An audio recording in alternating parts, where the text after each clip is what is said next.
बिस्मिल्लाहिर्रहमानिर्रहीम, अस्सलाम वालेकुम। I am Shazib Paracha. Hope you all are doing well. Lockdown की इस सिचुएशन में जहां बहुत से इश्यूज़ हमारे सामने आए, वहां पर एक मेजर इशू भी हमारे सामने आया जिसने स्टूडेंट्स और पेरेंट्स को बहुत ज़्यादा कंफ्यूज कर दिया कि आया मैट्रिक और इंटरमीडिएट के एग्ज़ाम्स होंगे या नहीं होंगे। अगर एग्ज़ाम्स होते हैं तो किस तरीके से स्टूडेंट अपनी प्रिपरेशन को फिर से रीस्टार्ट करे, और अगर एग्ज़ाम नहीं होते तो किस तरह से स्टूडेंट को स्ट्रैटेजी बनानी चाहिए कि वो फ्यूचर में अपनी पढ़ाई से रिलेट किस तरह से उसे चीज़ें एग्जीक्यूट करनी है, उसके बारे में उसे गाइडेंस प्रोवाइड की जाए। इस तरह के बहुत से सवालात और बहुत से कन्फ्यूजन हमारे जहनों में हैं। तो इसी से रिलेट हमने ये सोचा कि क्यों ना एक पैनल डिस्कशन रखा जाए जहां पर उन सवालात पर डिस्कशन किया जाए जो हमारे स्टूडेंट्स और उनके पेरेंट्स के जहनों में है, और किस तरह से एक गाइडेंस प्रोवाइड की जाए कि उनके ये सवालात और कन्फ्यूजन जितना हो सके हम दूर कर सकें। तो जब हम ये सोच रहे थे कि कौन से पैनल या कौन से लोगों को हम इनवाइट करें, तो हमारे जहन में एक ऐसे इंस्टीट्यूट का नाम आता है जो पिछले 20 साल से इस इंडस्ट्री में एक बहुत बड़ा नाम है, और सिर्फ नाम ही नहीं बल्कि क्वालिटी एजुकेशन भी प्रोवाइड कर रहा है। वहाँ पर मैट्रिक से लेकर बीकॉम और वो तमाम एप्टीट्यूड टेस्ट जो यूनिवर्सिटीज़ के लिए दिए जाते हैं उसकी प्रिपरेशन भी कराई जाती है। तो मैं बहुत ज़्यादा थैंकफुल हूँ सर आरिफ खलील जो कि सीईओ हैं प्राइम एजुकेशन नेटवर्क के, और सर काशिफ ज़िया जो कि डायरेक्टर हैं प्राइम एजुकेशन नेटवर्क के। मैं बहुत ज़्यादा शुक्रगुजार हूँ कि इन्होंने टाइम निकाला और हमारे इस डिस्कशन में आए, और इन लोगों का भी यही पैशन है कि जितना हो सके स्टूडेंट्स को गाइडेंस प्रोवाइड की जाए, पेरेंट्स को गाइडेंस प्रोवाइड की जाए, ताकि इस सिचुएशन में जितनी कन्फ्यूजन को कम से कम किया जा सके। तो आए इस पैनल डिस्कशन का आगाज़ करते हैं। मेरा पहला सवाल सर आरिफ खलील से है कि ऑनलाइन में आपका एक्सपीरियंस कैसा रहा, बच्चों का क्या फीडबैक रहा? बहुत शुक्रिया शाज़िब, आपने मुझे इनवाइट करा, काशिफ सर को इनवाइट करा, मौका दिया, और मैं ख़ुद भी सच्ची बात है इस टॉपिक पे बात करना चाह रहा था। अच्छा, हमें ख़ुद तो ऑनलाइन क्लासेस का इतना एक्सपीरियंस नहीं था, तो हम भी थोड़े से वरीड थे कि यार इसको किस तरह से मैनेज करेंगे, क्योंकि जिस तरह की क्लासेस ऑनलाइन नॉर्मली इंस्टीट्यूट्स के अंदर या यूनिवर्सिटीज़ में चल रही थी, वो बच्चे उससे बिल्कुल भी मुतमईन नहीं थे। मल्टीपल इश्यूज़ उसके अंदर आ रहे थे, काफ़ी सारे मसाइल थे। तो मेरा जो दिमाग था वो ये था कि क्लासेस इस तरह से हों कि बच्चों को क्लास का फ़ील आए, ऐसा लगे कि जैसे वो क्लास जैसा नॉर्मल क्लास के अंदर सेंटर में आके क्लास लेते हैं, बिल्कुल वैसा फ़ील आए। तो इस मकसद के लिए फिर हमने क्लासेस को रिकॉर्डेड करना शुरू करा। हालांकि ऑनलाइन क्लासेस को मैनेज करना, जो लाइव सेशंस होते हैं, वो बहुत आसान होता है कि 1-2 घंटे का आपने टाइम दिया, उस टाइम पे टीचर और बच्चे दोनों ऑनलाइन हो गए, लेकिन उसके अंदर क्वालिटी नहीं आती, बच्चे के पास पूरा लेक्चर रिकॉर्ड भी नहीं होता। ये जो रिकॉर्डेड लेक्चर है इसके अंदर अल्हम्दुलिल्लाह इस किस्म के इश्यूज़ जो हैं इससे हम माशाल्लाह निकल गए, और अभी हमने क्लासेस जो स्टार्ट करी हैं वो बीकॉम की करी हैं, और ई-कैट एम-कैट एप्टीट्यूड टेस्ट की करी हैं, और ठीक ठाक क्लासेस अब तक हम बच्चों को डिलीवर कर चुके हैं। बच्चे अल्हम्दुलिल्लाह जो बच्चों का फ़ीडबैक है वो एक्स्ट्राऑर्डिनरी है, और मैं एक्सपेक्ट कर रहा था कि इंशाल्लाह ऐसे ही होगा। वजह उसकी ये थी कि पहले हमने ख़ुद क्लासेस को ये ऑब्ज़र्व करा कि क्लासेस जो लेक्चर हो रहे हैं वो मैं ख़ुद एज अ स्टूडेंट समझकर मैंने क्लासेस को पहले क्लासेस ली कि मुझे कैसा लग रहा है। तो वो अल्लाह का शुक्र है, हमें जब अच्छा लगा तो हमें पता था कि बच्चे एक्सेप्ट कर जाएंगे। बड़ा अच्छा लगा कि आपने अपना एक्सपीरियंस शेयर किया। अब मेरा दूसरा सवाल सर काशिफ से है कि गवर्नमेंट की जो अभी ये रीसेंट पॉलिसी है उससे रिलेट आपका क्या ओपिनियन है, आप इसे किस तरह देखते हैं, आपका पॉइंट ऑफ व्यू क्या है? फर्स्ट ऑफ ऑल थैंक्स शाज़िब, आपने मुझे बुलाया, इनवाइट किया और मौका दिया कि मैं अपना ओपिनियन दे सकूं। जहाँ मसला गवर्नमेंट की पॉलिसी का, तो आप जानते हैं कि यार एक पेंडेमिक इशू है और ज़ाहिर है पूरी दुनिया इस बारे में परेशान है। तो मेरे नज़दीक इन डिसीजन से बहुत बेहतर है एक डिसीजन लेना। अब जब आप डिसीजन लेते हैं तो वो अच्छा भी होता है, बुरा भी होता है। सबसे अच्छी बात है कि एटलीस्ट डिसीजन तो लिया, तो इन्होंने कम से कम डिसीजन तो लिया। अब उसमें इशू क्या है कि एटलीस्ट अब ये हो गया है कि जो बच्चा, अगर आपने भी डिसाइड कर लिया कि ठीक है जी अब एग्ज़ाम्स नहीं होंगे, तो बच्चे का माइंड क्लियर हो गया, बजाय इसके कि आप 2 ईयर्स को डिस्टर्ब करते, इस साल आप रखते करेंगे नहीं करेंगे, अगले महीने करेंगे, उससे अगले महीने करेंगे। हालात साफ नज़र आ रहे हैं, पूरी दुनिया में बात समझ आ रही है, क्लियर है कि ये अभी ख़ास तौर पे एजुकेशन की अगर हम बात करें, क्योंकि वहाँ पर हमें नज़र नहीं आ रहा कि हम बहुत जल्दी रिकवर कर पाएंगे। बज़ाहिर ऐसा लगता है, जितनी भी आप एनालिसिस सुनते हैं, जितनी आप न्यूज़ देखते हैं, उसके बाद आपको यही बात समझ आती है कि ये बहुत जल्दी रिकवर होता हुआ नज़र नहीं। तो स्टूडेंट्स के पॉइंट ऑफ व्यू से इसमें थोड़ा टाइम लगेगा। तो बेहतरीन फ़ैसला है गवर्नमेंट का, बहुत शानदार फ़ैसला है मेरे हिसाब से, तो बहुत ही बेहतर फ़ैसला है कि गवर्नमेंट ने ये डिसाइड किया कि नहीं ठीक है जी, अभी हम इसको यहीं स्टॉप कर देते हैं ताकि बच्चे का फोकस अपने नेक्स्ट ईयर के ऊपर हो। Thank you so much sir, आपने जवाब दिया। अब मैं चाहूँगा सर आरिफ, जो ये पॉलिसी है उसे थोड़ा एक्सप्लेन कर दें ताकि बच्चों की कन्फ्यूजन दूर हो जाए क्लास वाइज, कि ये पॉलिसी क्लास वाइज किस तरह गाइड करती है बच्चों को। जी शाहज़ेब, बिल्कुल आपने बहुत ही मेरे ख्याल में इस वक्त रेलेवेंट क्वेश्चन किया है मुझसे। और हालांकि गवर्नमेंट का डिसीजन आ गया है और उन्होंने अपनी पूरी पॉलिसी वाज़ेह कर दी है, लेकिन अभी भी काफ़ी ज़्यादा स्टूडेंट के जहन में ये क्वेश्चन अभी भी आ रहे हैं कि एक्चुअली हम कहाँ भी स्टैंड कर रहे हैं, हमारे साथ अब होगा क्या या हमें करना क्या चाहिए। तो उसके लिए मैं पहले बता दूं कि सिलसिला कुछ इस तरह से कि जो 9th क्लास में बच्चे इस वक्त मौजूद हैं, जो क्लास 9 साइंस के हैं या 9 कॉमर्स के हैं, जिन्हें इस साल पेपर देना था, तो ज़ाहिर है पेपर तो आपका नहीं हुआ, आप लोग ऑटोमेटिकली 9 से मैट्रिक क्लास के अंदर प्रोमोट हो गए, पास हो गए। फिर बच्चों के जहन में ये आता है कि सर हम प्रोमोट तो हो गए लेकिन हमारी परसेंटेज क्या होगी। 9 के अंदर कोई परसेंटेज अभी डिसाइड नहीं होगी, आप 9 से सिर्फ पास करके मैट्रिक में जाओगे, फिर मैट्रिक के सब्जेक्ट की आप प्रिपरेशन करोगे पूरा साल, जो भी 5 सब्जेक्ट होते हैं मैट्रिक के। फिर ज़ाहिर है नेक्स्ट ईयर आप मैट्रिक का पेपर दोगे और जो मैट्रिक का रिजल्ट आएगा वही रिजल्ट, वही परसेंटेज काउंट होगी 9 मैट्रिक दोनों की। यानी कि मज़े की बात यह है कि आप एफ़र्ट करोगे 1 साल, यानी कि मैट्रिक की एफ़र्ट करोगे और आपको जो मार्क्स मिलेंगे वो होंगे दोनों साल के ऊपर। तो ये मतलब है एक आपके लिए बड़ा प्लस पॉइंट है, बड़ी अच्छी चीज़ है।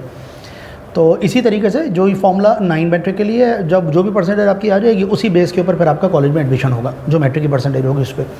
ऑलमोस्ट यही फॉर्मूला फर्स्ट ईयर के स्टूडेंट्स के लिए भी है।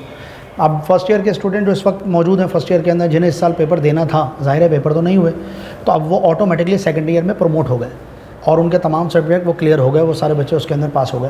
परसेंटेज डिसाइड नहीं हुई, परसेंटेज डिसाइड होगी आफ्टर सेकंड ईयर। जब वो सेकंड ईयर के पेपर दे देंगे तो जो भी सेकंड ईयर की परसेंटेज होगी, लेट से 80% आती है सेकंड ईयर में, तो फर्स्ट ईयर सेकंड ईयर दोनों की परसेंटेज कंबाइंड 80 ही काउंट होगी। ऐसे ही मैट्रिक में भी होगा। फिर उसी परसेंटेज की बेस के ऊपर वो मुख्तलिफ यूनिवर्सिटीज़ में जहाँ पर भी अप्लाई करना चाहे वो होगा। ये मैंने बता दिया 9 का और फर्स्ट ईयर का। अब जो इस वक्त बच्चे मैट्रिक के अंदर पढ़ रहे हैं, इस वक्त बच्चे जो मैट्रिक के अंदर मौजूद है, जिन्हें मैट्रिक का पेपर देना था, ज़ाहिर है पेपर तो नहीं हुए। अब मैट्रिक वाले बच्चे के जहन में आता है कि सर हमारी क्या परसेंटेज होगी। उनकी वही परसेंटेज होगी जो उन्होंने 9 के अंदर ऑब्टेन करी थी, जो उन्होंने हासिल करी थी।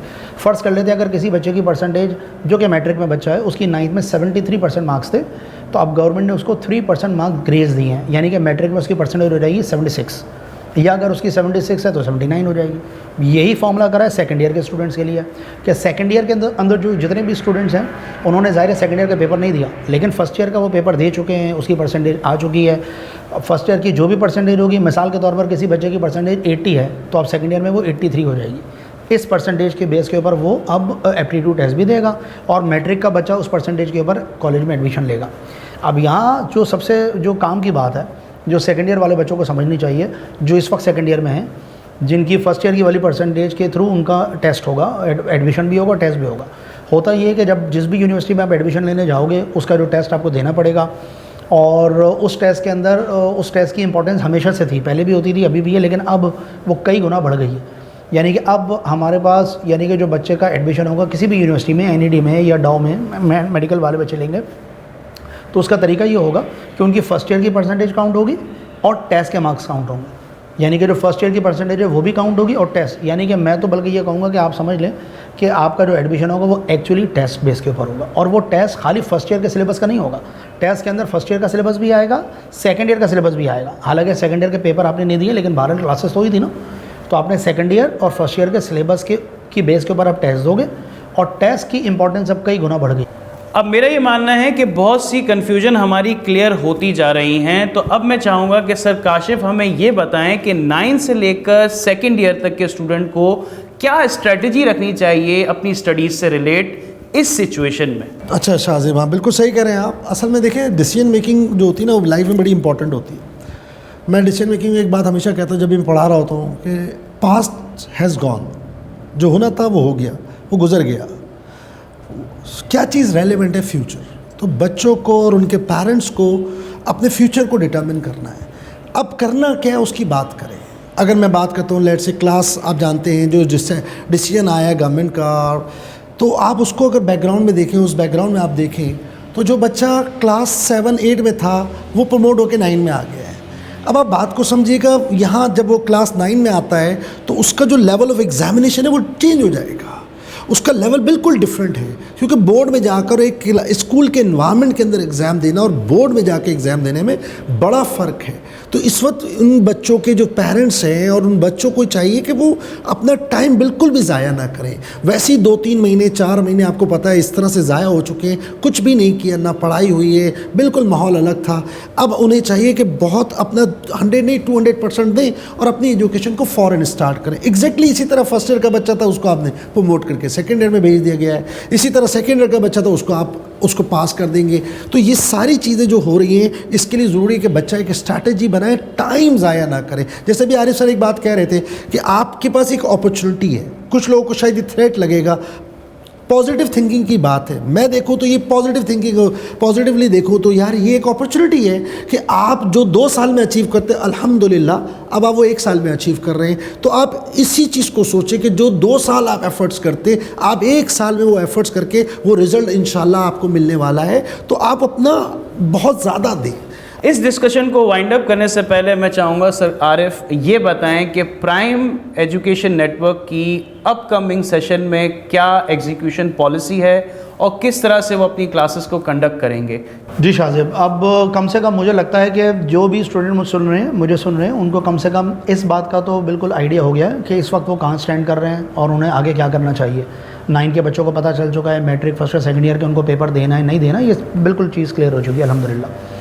अब लेकिन इन तमाम जो हमारी अब तक बात हुई है, जो काशिफ सर ने बोला या जो मैंने बोला, इस बात से एक चीज़ हमने इससे अखज़ करी है और वो ये कि अब जो कमिंग सेशन आ रहा है ये बड़ा इंपॉर्टेंट है। मैंने अपनी बात में पहले भी कहा था कि वो सेशन होगा एक, लेकिन उसकी परफॉर्मेंस मुहित होगी 2 सेशंस के ऊपर। यानी कि अगर मैट्रिक वाला बच्चा अब पेपर देगा तो एक्चुअली वो मैट्रिक और 9 की परसेंटेज गेन करेगा। सेकेंड ईयर वाला बच्चा अगर पेपर देगा तो वो फर्स्ट ईयर सेकेंड ईयर दोनों की परसेंटेज गेन करेगा। तो लिहाजा इस सेशन जो अब सेशन स्टार्ट होगा इसकी इंपॉर्टेंस मल्टीप्लाइड बाय 2 हो गई है, बल्कि मैं कहूँगा कई गुना बढ़ गई है। तो उसके लिए अब मैं स्ट्रेट अवे मशवरा दूंगा तमाम बच्चों को जो इस वक्त 9 में हैं, वो पहली फ़ुर्सत में मैट्रिक की क्लासेस को प्लान करें, वो क्लासेस लेना शुरू करें। इंतज़ार मत करें कि स्कूल कब खुलेंगे, क्योंकि आपको पता है बेटा कि फ़ेडरल गवर्नमेंट ने अनाउंस कर दिया है कि जो स्कूल्स हैं वो 15 जुलाई तक ऑफ हैं। तो अगर स्कूल 15 जुलाई तक ऑफ है तो स्कूल भी ऑफ होंगे, सेंटर भी ऑफ होंगे, मेजॉरिटी कोई भी सेंटर नहीं खुल पाएगा। इवन आपको हालात का अंदाज़ा है कि अगर सेंटर खुल भी गया तो जिस तरह की अभी गवर्नमेंट SOPs लगा रही है, जो किसी हद तक सही भी है, ज़ाहिर है कि एक सोशल डिस्टेंस रखना होगा, इतना फासला होगा और डिसइंफेक्शन होगा, एक क्लास में लिमिटेड बच्चे बैठेंगे, तो शायद उस तरह से फ़िज़िकल क्लासेस जैसे पहले होती थी वो अब ना हो पाए। ये तो वक्त ही बताएगा क्या है। लेकिन अगर हम इसका इंतज़ार करते रहेंगे कि सेंटर खुले या स्कूल खुले या कोचिंग खुले या कॉलेज खुले और हम अपनी स्टडीज़ फिर शुरू करें, तो सारा टाइम गुजर जाएगा आपका। तो अब ऑलरेडी आप लोग काफ़ी हद तक अब रस्टी हो चुके हो, 2-3-4 महीने आप लोगों ने कोई पढ़ाई नहीं करी है, बिल्कुल जंग लग चुका आपको। तो अब उसको साइकिल में आने में भी ना थोड़ा सा आपको 15-20 दिन तो वैसे भी लगेंगे। इसलिए ईद के फ़ौरन बाद आप तमाम स्टूडेंट प्लान करें, किसी भी सेंटर के अंदर हमारे पास आएँ, कहीं भी जाएँ, ऑनलाइन क्लासेस अब लें। अच्छा, मैं अपने बारे में इसलिए हम लोग अल्हम्दुलिल्लाह बहुत ज़्यादा कॉन्फिडेंट हैं कि अभी हम ऑलरेडी ऑनलाइन क्लासेस कंडक्ट कर रहे हैं। BCom की भी जैसा कि मैंने कहा और एप्टीट्यूड की भी उसका फ़ीडबैक अल्हम्दुलिल्लाह एक्स्ट्राऑर्डिनरी आया और बिल्कुल क्लास का लुक आया। तो मैं तमाम बच्चों से कहूँगा कि पहली फ़ुर्सत के अंदर वो सेंटर में आएँ और सेंटर का टाइमिंग जो है वो अब आफ्टर ईद मेरे ख्याल में हमारा प्लान ये है कि 2 से 6 बजे तक हम रखेंगे टाइम। अब ये डिपेंड करता है कि गवर्नमेंट क्या लॉकडाउन की पॉलिसी रखती है। उस टाइम के अंदर आप आएंगे, आने के बाद अपनी फ़ीस देंगे और अपने आप को रजिस्टर्ड करवाएंगे। वहीं पर आपको लॉगिन ID मिलेगा, तमाम सब्जेक्ट के नोट्स बुक फॉर्म में आपको उसी वक्त मिल जाएंगे और क्लासेस नेक्स्ट डे से या even on the same day आपकी क्लासेस स्टार्ट हो जाएंगी। उम्मीद करता हूँ इस सेशन से, इस डिस्कशन से आपको बहुत कुछ सीखने को मिला होगा और बहुत सी कन्फ्यूजन्स दूर हुई होंगी। मैंने ये कंक्लूड किया कि don't waste your time. Thank you so much, take a good care of yourself. अल्लाह हाफिज़।